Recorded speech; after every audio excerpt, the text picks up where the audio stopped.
믿음과 순종의 임계점을 뛰어넘으십시오 라고 하는 제목으로 말씀드리려고 합니다. 임계점이라고 하는 단어가 생소하신 분들도 있을 겁니다. 물리학에 사용되는 용어인데요. 모든 물질은 고체나 액체나 기체 상태로 되어 있습니다. 액체가 기체로 변하게 되는 그런 순간이 있지요. 물이 끓어서 수증기, 기체 상태가 되는 거. 그때 필요한 것이 뭐냐? 그러면 두 가지가 필요합니다. 하나는 기압이 필요해요. 누르는 뭔가 압력이 있어야 되죠. 기압과 그리고 온도입니다. 1기압에서 100도씨일 때 물이 끓습니다. 1기압인데 99도일 때 물이 끓지 않아요. 100도에 도달해야 물이 끓어요. 그래서 이 100도, 1기압 100도 이것을 임계점이라고 이야기합니다. 뭐가 어떻게 바뀌는 거예요? 액상이 기체 상태로 바뀌는 거. 그러니까 물 같은 거, 이런 액체 상태가 가스 상태로 변하는 거. 반대도 마찬가지예요. 반대도 공기나 어떤 가스가 있지 않습니까? 여러분들 부탄가스 사보시면 흔들면 소리가 나는데 안에 흔들리는 게 꼭 뭐 같습니까? 물 같지요. 그런데 그게 원래는 물입니까? 가스입니까? 가스죠. 예. 가스, 가스. 하여튼 그렇습니다. 예. 그 가스 상태에서 물처럼 느껴지는 액체 상태로 되려면 영하 140.7도가 되어야 된다고 합니다. 그것만 있어가지고 되는 건 아니고 기압이 내려가야 돼요. 1기압에서는 그렇게 되지가 않고 37.2기압이 될 때, 그러니까 우리가 보통 느끼는 이 상태는 1기압이죠. 그런데 그거보다 37배 강한 압력이 존재해야 그게 뭘로 바뀌냐 그러면 기체가 액체로 바뀌는 거예요. 그러니까 여러분들 그 부탄가스통 이렇게 보면 그 안에 압력이 대단하죠. 폭발하면 위력이 있어요. 그리고 불을 떼가지고 막 하면 그 안에서 있던 그 기체가 액체가 기체로 되면서 막 나가면서 뭐가 생겨요? 열이 빼앗기잖아요. 그러니까 열과 기압을 빼앗기니까 그 통이 차게 식잖아요. 그게 다 물질이 변하면서 이렇게 생기는 현상인데, 어쨌든 기체가 액체로 변하는 데에 필요한 온도, 이거는 마이너스 140.7도, 그리고 기압은 37.2기압, 이렇게 돼야 그렇게 변한다고 하는 거예요. 그렇게 그런 온도와 압력을 뭐라고 이야기하느냐 하면 임계 온도, 임계 압력, 그렇게 이야기해요. 그게 임계점입니다. 믿음의 사람들이 신앙을 가지고 생활하는데, 뭔가 믿음의 생활하고 신앙생활하면 열매를 맺고 변화되는 그런 일이 일어나야 되는데 변하지 않고 그대로인 경우가 많이 있습니다. 왜 그럴까요? 우리가 믿음을 가지고 하나님 말씀에 순종한다고 하면 그 결과로 우리가 복을 받든지 우리의 상태가 지금 변화되지 않은 죄악된 상태, 아직도 헐벗고 굶주린 상태, 뭔가 이런 상태였다고 하면 변화가 되고 다른 상태로 변화되어야 되는데 변화되지 않고 똑같은 상태로 유지하는 경우가 많다 이거예요. 그렇다면 뭔가 그 신앙이나 믿음에 있어서, 순종에 있어서 변화되는 어떤 지점까지, 임계점까지 도달하지 못했다라고 하는 이야기입니다. 거기까지 도달해야 되는데 도달하기도 전에 우리는 집에 이 정도면 내가 충분히 신앙생활 열심히 한 거지. 나 정도만 해보라고 그래. 내가 이 정도 하나님 앞에 가서 예배 참석했고, 내가 이 정도 하나님 앞에 봉사생활했고, 내가 이 정도 하나님 앞에 헌신했고 물질 드렸으면 그 정도로 됐지 라고 자기 스스로가 정해놓은 기준까지만 하고 그 다음에는 너무 소질 못한다 그런 이야기예요. 그런데 하나님은 우리가 믿음과 순종의 결과 다음에 복을 주실 때 우리가 뛰어넘어야 될 그 한계점을 뛰어넘을 것을 요구하시는데, 여러분의 믿음의 또 순종의 신앙의 임계점은 과연 어디이며 그것을 뛰어넘기 위해서는 어떻게 해야 될 것인가? 오늘 여러분들이 잘 알고 있는 말씀, 아브라함이 이삭을 제사로 드리는 그 말씀을 가지고 제가 말씀을 증거하려고 합니다. 신앙생활의 임계점은 과연 어디일까요? 임계점을 넘어서려면 과연 어떻게 해야 될까요? 아브라함이 어느 날 하나님의 부름을 받습니다. 하나님께서 아브라함을 부르셨어요. 근데 그 부르신 이유가 뭐냐 그러면 아브라함을 시험하시려고. 아브라함을 시험하시려고 그를 부르셨습니다. 오늘 1절에 하나님이 아브라함을 시험하시려고 그를 부르시되 아브라함아 하시니, 하나님께서 시험하시려고 아브라함을 부르셔가지고 아브라함에게 하시는 말씀이 내 아들 내 사랑하는 독자 이삭을 데리고 모리아 땅으로 가서 거기서 그를 번제로 드려라. 시험 문제가 그거였습니다. 아브라함이 이삭을 몇 살 때 낳습니까? 100세에 낳았죠. 100살. 100살 되어 낳은 아들. 그러니 여러분들은 이야기를 하도 많이 들어가지고 성경을 많이 읽으셨으니까 100살의 아들 낳은 것이 별로 그냥 보통 있는 일인가 보다 그렇게 생각하시지만 100살의 아들들 한번 낳아보세요. 낳습니다. 안 낳아져요. 그런데 100살의 아들을 낳게 됐어요. 이미 아들을 낳을 수 있는 인간의 생리적인 그 현상들이 다 멈추었어요. 아브라함도 마찬가지, 사례도 마찬가지. 그런데 하나님께서 은혜를 주셔서 불가능한 일을 가능케 만들어 주셔서 아들 없던 그 집안에 아들을 주셨어요. 이게 하나님의 때를 기다리지 못해가지고 그 전에 막 실수해가지고 낳은 아들이 이스마엘이지 않습니까? 그런 적도 있기는 하지만 그래도 하나님께서 아들을 주시겠다 한 약속을 믿고 끝까지 기다렸더니 100살의 아들을 낳았어요. 그러니까 이게 얼마나 기쁘겠습니까? 아들 없는 집안에 아들이 생기면 그 아들을 땅에다 내려놓습니까? 안 내려놓습니까? 대답들을 해보세요. 제가 우리 집에 2대 독자입니다. 별로 안 놀라시네. 요새는 다 독자니까. 우리 아버지는 정말 여자 형제도 없이 혼자 홀홀 단신이셨습니다. 그러니까 금이야 옥이야 할아버지가 데리고 다니면서 좋은 것 하고 싶은 것 다. 그래서 그 시절에 권투도 하시고 그리고 스케이트도 타시고. 저는 어렸을 때 가난해가지고 스케이트 살 돈이 없었어요. 우리 아버지가 스케이트 사주지도 않았고요. 그런데 우리 아버지는 아버지로부터 혜택을 많이 받았어요. 독자라고 하고 싶은 것 다 시켜주고 내려놓지도 않고. 그러니까 우리 아버지가 자기밖에 모른다고. 우리 어머니 항상 하시는 말씀이 혼자 오냐 그렇게 커가지고 자기밖에 모른다고 그렇게. 그런데 그분이 또 결혼을 해가지고 아들을 낳고 싶은데 안 나오는 거예요. 맨 딸만 나왔어요. 그래가지고 쑥쑥쑥쑥.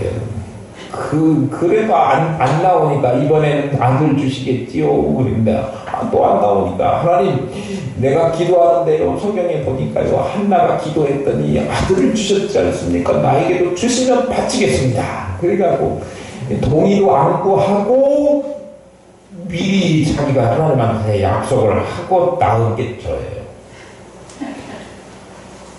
나는 손해본 게예요. 우리 아버지는 독자라고 청도하고 그러는데 나는 그러면 안 된다고 우리 어머니가 그러면 안 된다고 해갖고 저는 중학교 들어가자마자 집에 교복은 제가 알아서 데려서 운동화도 제가 빨고 그렇게 컸습니다. 손해봤어요. 그런데 그래도 우리 여자 형제간들이 뭐라고 불만을 토로하느냐 그러면 그래도 너는 남자라고 할머니나 아빠가 몰래 엄마가 몰래 너한테 엄청 잘하더라. 우리는 배 아프고 정말 여자라고 찬밥이었어. 뭐 그런 얘기를 가끔 합니다. 그런 거 보면 이삭은요, 그 당시는 지금처럼 남자 여자 차별이 없는 시대에도 그래도 아들 낳았다고 그러면 어른들 좋아하시잖아요. 그런데 그 당시 우리나라도 그렇지만 이스라엘 성경에 읽어보면 그 당시에 사람들이 여자를 사람 취급했습니까? 안 했습니까? 안 했어요. 남자여야 사람인 거예요. 남자가 없으면 안 되는 거죠. 근데 그것도 오랫동안 자식이 없다가 아들을 주셔서 이삭을 가지게 되었는데 100살에 낳았으니 그런 옥이 있을 거예요. 금이 있을 거예요. 아주 어떤 보배보다도 더 소중하고 우리 속담에 눈에 넣어도 아프지 않는 아들이 그 아들이고 그 아들이 생각만 하면 울다가도 웃음이 절로 나오고 자다가도 막 히히히 미친 사람처럼 웃음이 나오고 그럴 기쁨을 주는 아들, 꿈이자 소망인 아들이 바로 그 아들이었을 것입니다. 그런데 그 아들을 줄 때는 언제고 하나님이 다시 뭘로 바치라고요? 번제로 바쳐라. 억만금을 준다고 해도 바꿀 수 없는 아들인데 그 아들을 하나님께서 번제로 드려라. 그렇게 이야기하셨습니다. 하나님도 참 너무하시지요. 번제라니요. 그냥 하나님 앞에 드려서 평생을 주의 하도록 나시린으로서 드려라. 이 정도 하셨으면 우리가 동의하고 이해할 수 있지만 번제로 드려라. 이게 말도 안 되는 이야기거든요. 여러분 번제가 뭔지 몰라서 지금 가만히 계시는 거죠. 번제가 뭐예요? 오늘날에는 구약의 제사를 그대로 드리지는 않지만 구약시대에 하나님 앞에 제사 드리는 5대 제사 가운데 가장 손꼽히는 제사 번제예요. 번제는 모든 제사의 기본이기도 하고요. 짐승을 죽여요. 그래가지고 그 짐승을 다 태워서 죽이는데 그냥 죽여서 단순히 그냥 그거를 불에 올려놓고 호로로 태워버리는 게 아니고요. 껍질을 벗깁니다. 껍질을. 예. 제사 드리는 사람이 해야 돼요. 누가 해야 돼요? 아브라함이 자기 아들을 죽여서 껍질을 벗겨야 돼요. 그리고 속에 있는 내장 안에 들어있는 각종 더러운 것들을 다 제해야 돼요. 오물은 버리고 그 나머지 모든 짐승, 껍질을 벗긴 그 모든 짐승을 하나님 앞에서 태워야 돼요. 그걸 누가 해야 된다고? 자기 아버지인 아브라함이 아들 이삭을 그렇게 해야 된다고. 나보고 하라고 못 할 것 같아요. 돌아가신 분을 묘에서 다시 꺼내가지고 그 소각하고 뭐 이런 거 있어요. 화장하잖아요. 파묘한다고 하는데 그것도 사실 어려운 일입니다. 뭐 안 믿는 사람들은 막 그 잘못 건드리면 큰일 난다 막 이렇게 이야기하기도 하고, 그리고 그런 죽어있는 시체나 뼈나 이런 거에 대한 그 생각이 아주 힘들지 않습니까? 좋은 이미지는 아니지 않습니까? 이미 죽어서 썩어서 형태가 없어진 것들도 그런데 하물며 살아있는 자기 아들을 죽여서 껍질을 벗기고 내장 빼고 이게 닭만 잡는다고 해도 소스라치게 도망가는 그런 사람들이 많은데 그렇게 자기 아들을 하라고 하니 청천벽력 마른 하늘의 날벼락이 이런 날벼락이 없지요. 그런데 자기 아들을 그렇게 제물로 내어 준 사람이 주신 분이 성경에 있습니다. 잠깐 옆으로 구속사적인 차원에서 오늘 스토리하고 매우 유사한 이야기를 제가 말씀드리려고 해요. 하나님께서 그의 사랑하는 거기도 독자 예수 그리스도를 이 땅에 보내주셔가지고 가장 저주받은 사람들이 받는 형벌이라고 하는 나무 십자가에 매달려서 피를 흘려주시고 창을 맞으시고 채찍을 맞으시고 그리고 죽어주셨어요. 죽게 하셨어요. 그분이 누굽니까? 하나님이 예수 그리스도 독생자 아들 예수 그리스도를 이 땅에 보내주셔서 그를 죽게 하셨는데 그 죽게 하신 이유는 뭐였느냐? 그러면 그만큼 자기 아들 사랑하는 눈에 넣어도 아프지 않을 억만금을 줘도 바꿀 수 없는 자기 아들을 이 땅에 내어주신 것은 하나님께서 나와 여러분들을 그만큼 사랑하셨기 때문에 이 땅에 자기 아들을 보내주셔서 죽게 희생제물이 되게 하셨다고 하는 사실이에요. 그토록 하나님이 저와 여러분을 사랑하신다는 거죠. 하나님이 세상을 이처럼 사랑하사 독생자를 주셨으니 이는 잘 믿는 자마다 멸망치 않고 영생을 얻게 하여 하십니다. 우리에게 영생 주시려고 자기의 사랑하는 독생자 아들 예수 그리스도를 이 땅에 보내주셨는데 오늘 본문에 아브라함이 이삭을 죽이는 그 모형 그 컨셉을 통해서 우리에게 예수 그리스도를 보여주신 것. 다시 돌아오겠습니다. 어쨌든 하나님께서 사랑하는 독자 이삭을 번제물로 드리라라고 하는 것은 어쨌든 아브라함에게 있어서는 큰 시험이었습니다.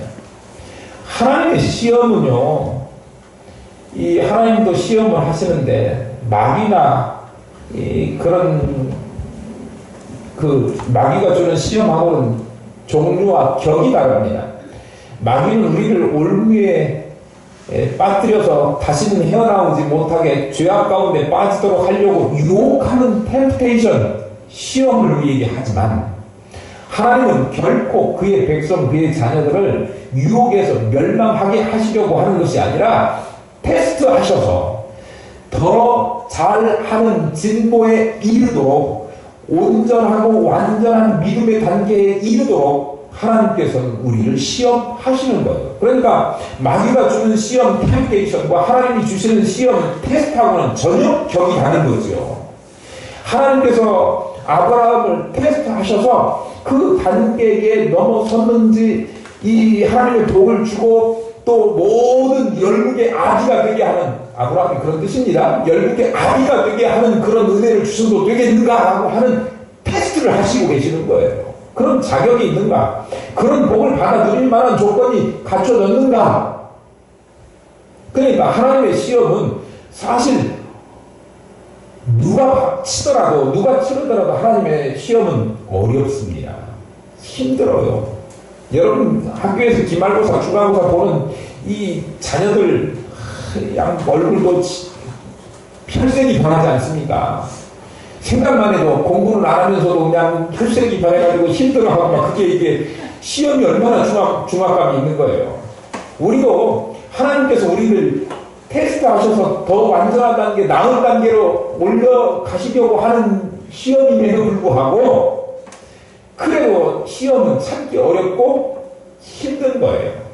그런데 거기를 넘어서야, 하나님께서 테스트 하시는 그 임계점을 넘어서야 하나님께서 복을 주시고 은혜를 주신다고 하는 사실을 우리가 기억해야 돼요. 하나님의 축복은 어떤 다음에 오느냐 그러면 하나님의 시험을 통과한 다음에 우리가 받게 된다라고 하는 사실을 기억하시기를 바랍니다.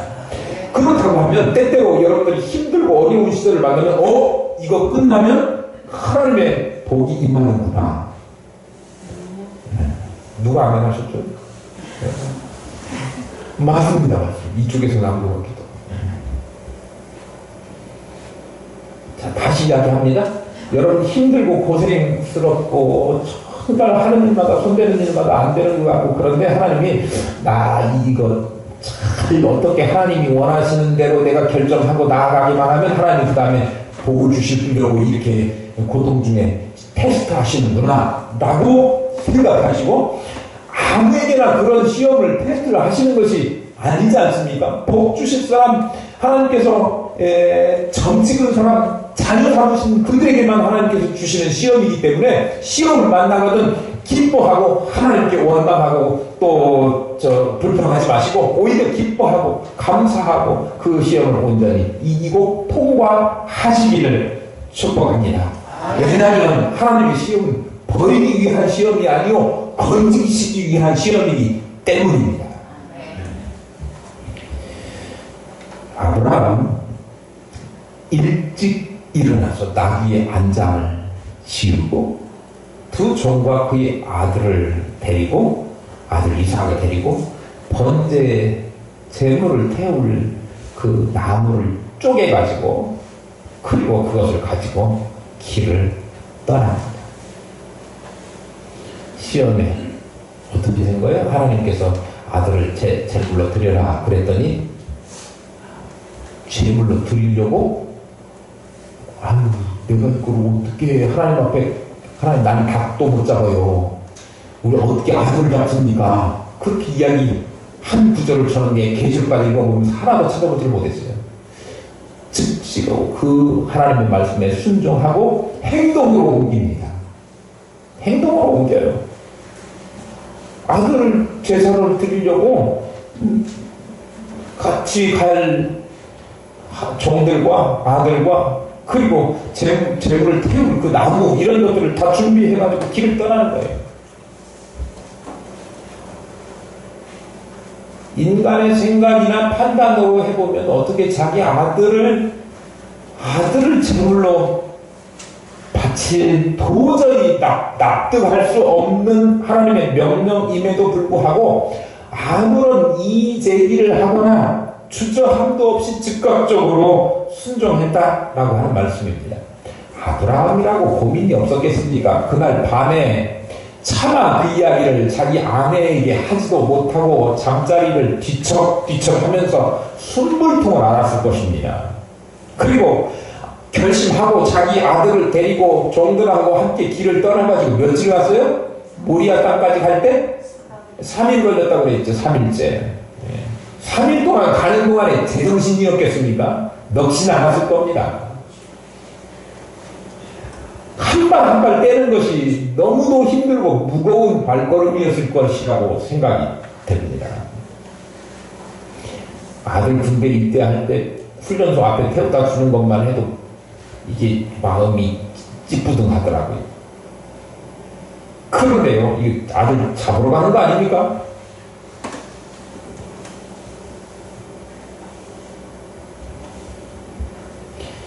하나님의 명령은 정말 날벼락 같은 그런 명령이었지만 아브라함이 순종했습니다. 아브라함은 아마 그런 생각이 들었을 거예요. 하나님께서 이런 이야기를 하셔도 내가 옛날에 75살 먹었을 때 아들 준다고 했는데 그때 이미 우리 아내도 끝났고 나도 끝났거든. 근데 아들을 주셨잖아. 지금 100살 때 낳은 아들이긴 하지만 아들한테 지금 나무 등짐 해가지고 그 올라가는 거니까 아들이 적어도 한 10대쌀은 먹었을 거 아닙니까? 이 나이 먹도록 하니 아들이 주셔서 지금까지 걸어온 길을 생각해보니까 내가 혼돈을 얻고 하나님의 은혜를 주셔서 이렇게 아들도 얻게 됐고 불가능한 일을 가능한 일로 내 삶에 경험케 하신 하나님이 지금 내가 아들을 바치라고 해서 그 말씀대로 순종하기만 하면 하나님께서 뭔가 대책을 세워놓으실 것이다. 나는 그건 알지는 못하지만 무조건 하나님이 하시는 말씀은 콜. 하나님이 원하시는 일은 무조건 콜. 내 마음에 안 들어도. 내 판단으로 그것이 아니라고 생각이 돼도 콜.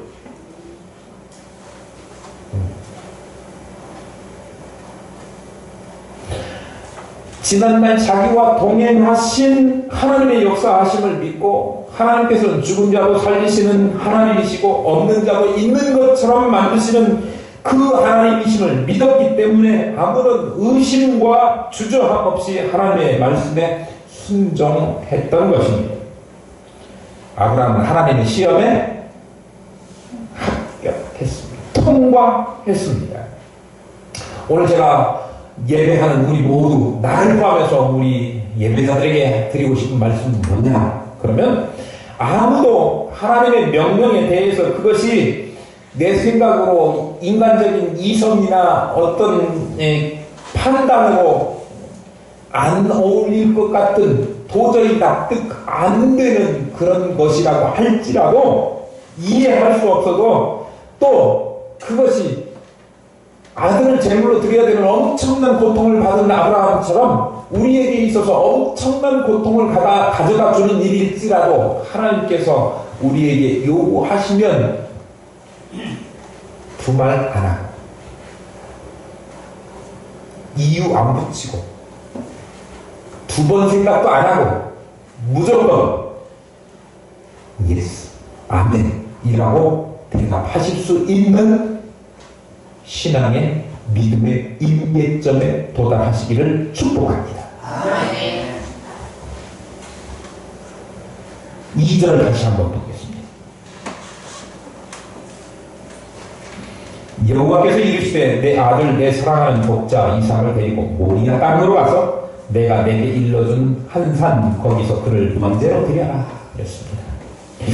우리 이미 제가 말씀드렸죠. 아들을 가질 수 있는 나이가 아니고 이제는 도저히 그런 나이가 아닌데 아들을 주시겠다. 그래도 하나님의 약속을 받고 25년이나 기다려가지고 100세의 아들을 낳고 그 아들 이삭, 누구보다도 소중하고 무엇보다도 귀중한 그 아들, 앞으로 자식이 얼마든지 자식을 가질 수 있는 나이인 사람들에게도 아들 자녀들은 아들 아니라 딸이라고요. 자기 자녀는요 얼마나 소중합니까? 여러분 앞으로 아들 또 낳을 수 있다고 한다고 큰아들 죽이라고 하면 죽이겠어요? 안 되잖아요. 그런데 아들을 다시 낳을 수 없는 사람임에도 불구하고 자식을 낳을 수 없는 나이에 하나님의 은혜로 겨우 낳은 아들 아브라함, 그가 이삭을 자기 생명보다도 훨씬 소중한 존재로 여기셨을 것인데 하나님께서는 이삭을 낳잖아. 아브라함은요 대신할 수 있으면 이삭 빼놓고 이삭만 빼고 뭐든지 다 드리겠습니다라고 하는 대답을 하고 싶었을 것입니다. 하나님은 여러분에게 있어서 가장 소중한 것을 하나님 앞에 드려라 라고 요구하십니다. 그런데 나는 나와 여러분들은 하나님 그것만 빼고 그렇게 반응합니다. 그게 뭐예요? 임계점을 넘지 못하는 거예요. 하나님은요 우리에게 가장 소중한 것을 드려라 그렇게 이야기하시거든요. 나는 바빠서. 하나님 그런 사람에게 네가 가장 없어하고 힘들어하는 시간, 나는 그것을 나에게 네가 바치기를 원한다 그렇게 요구하셔요. 이삭이 아브라함에게 있어서 가장 소중한 것이 이삭이 아닙니까? 네가 가지고 있는 가장 최고의 것, 가장 소중한 것, 가장 1순위로 꼽는 재산 목록 1호, 아니 생명 목록 1호,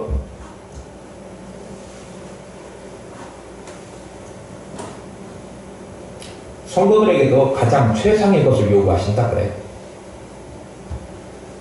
동의하십니까? 아멘. 그런데요 우리는 하나님 앞에 쓰다 남은 것, 그리고 여유가 생기면 하지요. 내 거 먼저 다 해놓고 그 다음에 하나님 그 차례, 그 다음 차례에 하지요. 그런 경우가 많지 않습니까? 그러니까 복을 못 받아요. 아브라함처럼 해야 복을 받는 거죠. 내 거 쓰기 전에 하나님 거 구별해놓고, 내가 좋은 것 가지기 전에 더 좋은 것 하나님 앞에 내놓고, 내가 가장 소중하게 여기는 것, 그러니까 하나님 앞에 교회 선물해 놓을 때 제가 항상 이야기하잖아요. 중고 갖다 놓지 말라고. 내가 쓰던 거, 집에 쓰던 거, 나 이거 안 쓰는 건데요. 교회에다 갖다가 놓으면, 교회에서 쓰면 좋을 것 같아. 하나님 무슨, 물론 교회에다 갖다가 놓고 쓰는 것은 우리가 쓰지 않습니까? 그런데 그게 우리 쓰라고 갖다 놓은 게 아니고 마음 자세가 하나님 앞에 드린다고 생각하고 드려야 하기 때문에, 그래서 제가 그런 말씀을 드리는 거예요. 우리 집에 에어컨 새로 장만했는데요. 이거 남으니까요. 교회에다 갖다가 설치하세요. 가지고 가세요. 앞으로 중고 갖다 놓는다. 우리 교회는 그런 일이 없어요. 네, 그런 일이 없어요. 그냥 뭐 한다고 그냥 내가 하겠습니다. 헌신하.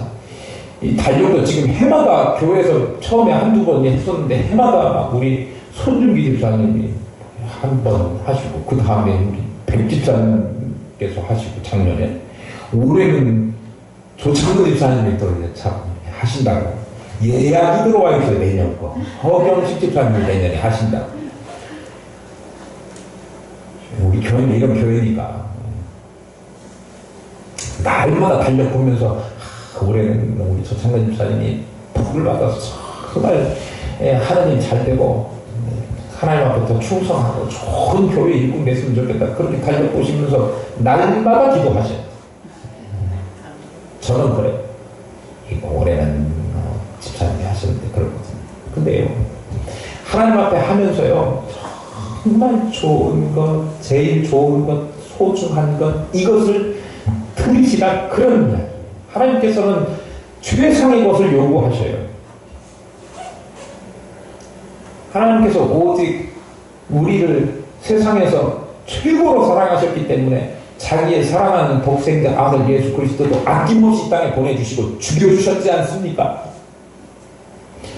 그래서 하나님은 자기가 우리를 사랑하는 만큼 우리도 하나님을 그렇게 사랑하시기를 원하는데, 누구보다도 하나님을 자기의 자식이나 자기의 부모나 자기 생명이나 형제나 자녀나 재물이나 그 어떤 것보다도 하나님을 더 사랑하기를 하나님은 원하신다고 그렇게 말씀하실 거예요. 로마서 11장 36절에 그 이유를 말씀하고 있는데, 이는 만물이 주에게서 나오고 주로 말미암고 주에게로 돌아가니라. 만물의 주인이 누구 때문이라는 거예요? 만물의 주인이 하나님이시기 때문에. 주인이 하나님인 것을 우리가 인정해야, 그걸 인정 못하니까, 주인이 하나님이신데 하나님과 하나님 앞에 드리는 거 인정 못하니까 우리가 내 것 주는 것처럼 그렇게 생각돼서 부들부들 떴고 아까워하고 그런 거 아닙니까? 그런데요, 여러분 생명이 여러분 겁니까? 여러분의 자녀가 여러분 겁니까? 여러분의 부모가, 여러분의 재물이 여러분 거 아니라 그런 얘기예요. 모든 이 땅에 주신 것이 하나님의 주인이시기 때문에 하나님이 최고의 것 요구하면 그거 아낌없이 내놓을 수 있는 믿음이 정말 있는 사람이어야 하나님을 주인이라고 인정하는 그런 태도가 된다는 얘기예요. 하나님을 주인이라고 인정하지 못하면 못하는 거예요. 그러니까 단순하게 우리가 뭘 보고 교회에서 직분자 뭐 이렇게 할 때 11조 잘 하시는가, 헌금하냐 안 하냐 이게 중요한 게 아니고요, 하나님을 주인으로 인정하는 마음을 가진 사람인가 그거 보는 거예요.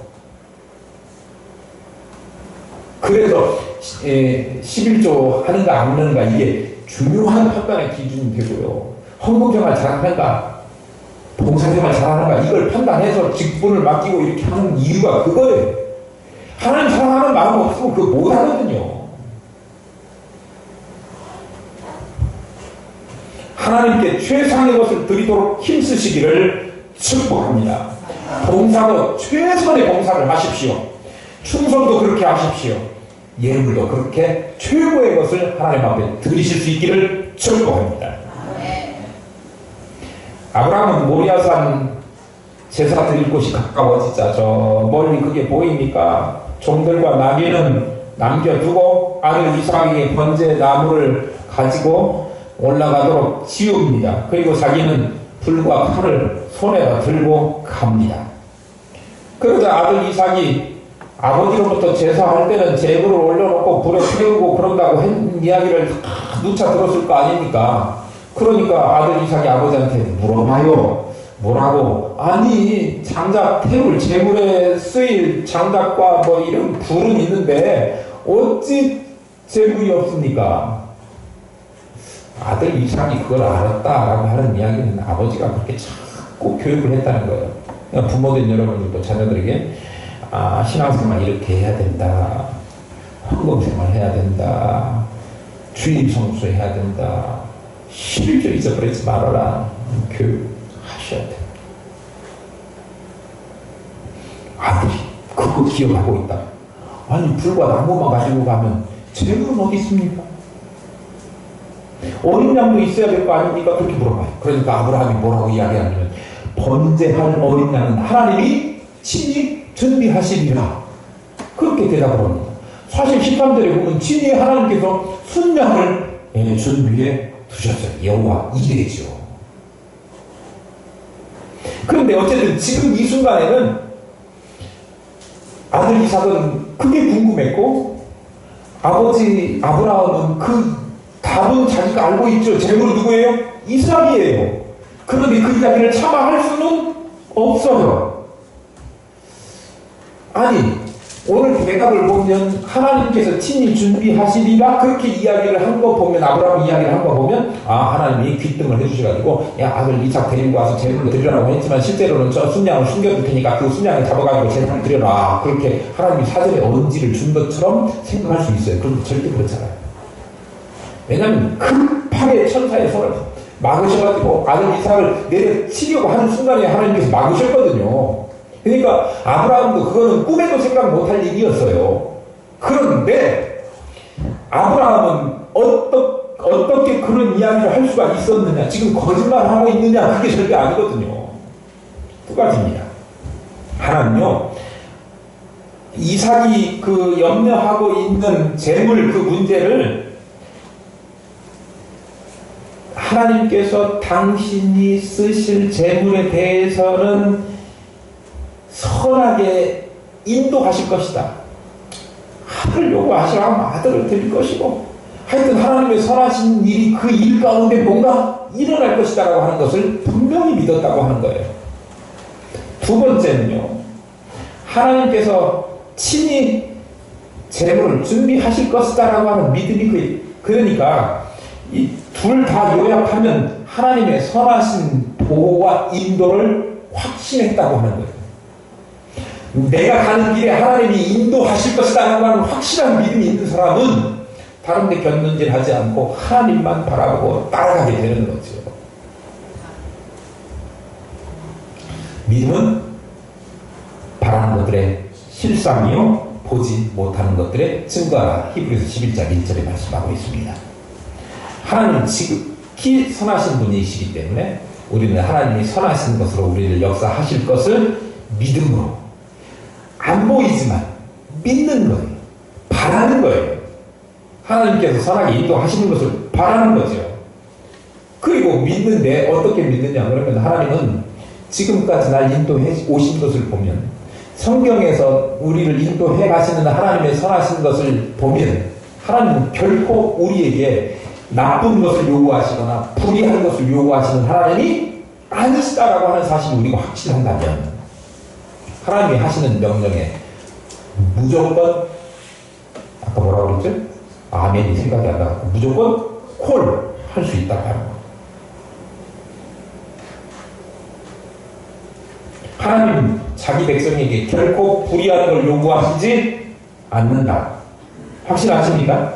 네. 그러면 하나님께서 여러분에게 요구하시는 것 무엇이든지 다 콜 하실 수 있습니까? 예, 그러셔야 됩니다. 아브라함은 극한 상황에 처할 때나 무슨 일을 할 때에 매사에 하나님의 선하신 인도하심과 보호하심을 확신하고 믿음 가운데 섰기 때문에 그렇게 이야기할 수 있었던 것입니다. 아브라함은 하나님을 믿되 사람의 판단과 생각을 초월해서 완전히 하나님을 믿고 그렇게 나아갈 수 있었던 거예요. 그런 것 보고 무슨 믿음이라고 이야기하느냐면 철저한 믿음. 임계점 아래에 있는 믿음이 아니라 임계점에 도달한 믿음인 거예요. 여러분 믿음은 어디만큼 와 있습니까? 모든 시험을 극복하고 하나님의 놀라운 은혜와 축복을 경험하게 되는 온도까지 오를 수 있기를 소망합니다. 그러려면 때때로 우리가 압력도 견뎌야 되고 높은 온도의 시련도 겪어야 돼요. 감당하기 어려운 시험을 만날 수도 있습니다. 그런 때에도 믿음을 버리지 않고 아브라함처럼 완전한 확신, 완전한 믿음, 이것을 가지고 절대 하나님을 신뢰하시면서 닥친 시험을 극복하시고 순종과 믿음, 이 임계점을 뛰어넘어서서 하나님의 큰 축복과 은혜를 입는 신앙의 사람들이 다 되실 수 있기를 바랍니다.